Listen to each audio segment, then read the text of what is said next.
Ouais. Le film cartonne parce que la plupart des gens l'ont reçu tel qu'il est. Un très très grand film. La plupart le reçoivent comme un uppercut, important, intelligent, impressionnant.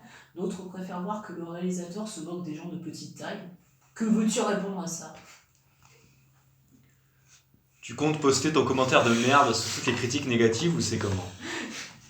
Commentaire de merde? Tu es quelqu'un d'ouvert à la discussion, ça fait plaisir. Tu as raison, tu n'en vaux pas la peine en fait. Autant pour moi.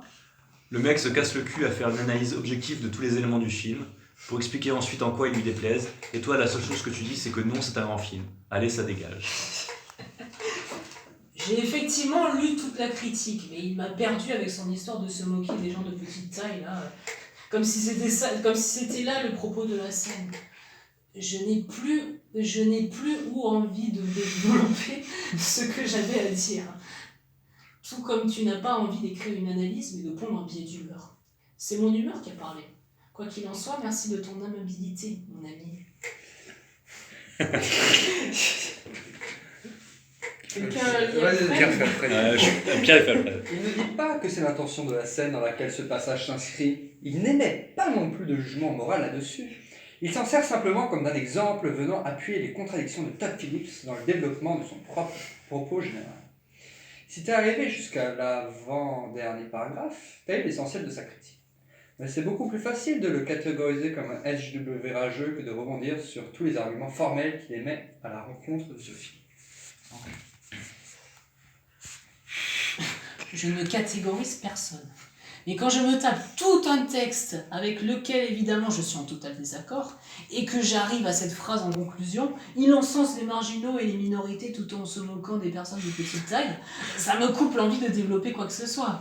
Le Joker encense les marginaux et se moque des personnes de petite taille. Que veux-tu dire après ça? De toute façon, chacun voit ce qu'il veut dans un film. Là où on voit des personnes stupides et violentes qui encensent un mec qui vient de tuer, je vois des gens à bout qui manifestent de la manière dont tous manifestent leur colère aujourd'hui. À la violence psychologique, on répond par la violence physique. Est-ce bien ou mal? La question n'est pas là.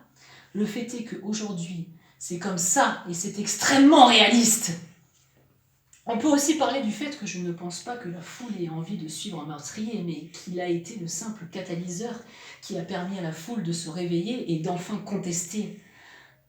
Pas certain que tous ceux qui sont dans la rue aient envie de buter quelqu'un, mais quand ils voient le Joker présenté par les médias comme le gars qui a tué des riches nantis, parce qu'ils étaient le riche nanti, un modèle de rébellion, le déclencheur d'un mouvement, en déduire qu'ils ont tous envie de passer par les armes, j'en doute. Après, le fait qu'ils le vénèrent jusqu'à la fin se tient parce que c'est une fiction. C'est le Joker, c'est la naissance du Joker. Il lui faut bien des gars qui l'admirent et qui vont devenir ses sbires. Tu vois, je pourrais répondre à chaque paragraphe avec ma vision des choses. Mais cette phrase de conclusion m'a coupé les pattes. Bonne critique détaillée. J'ajouterais juste malgré tout que le monde réel est très égoïste. Ce qui doit faire fantasmer les bobos.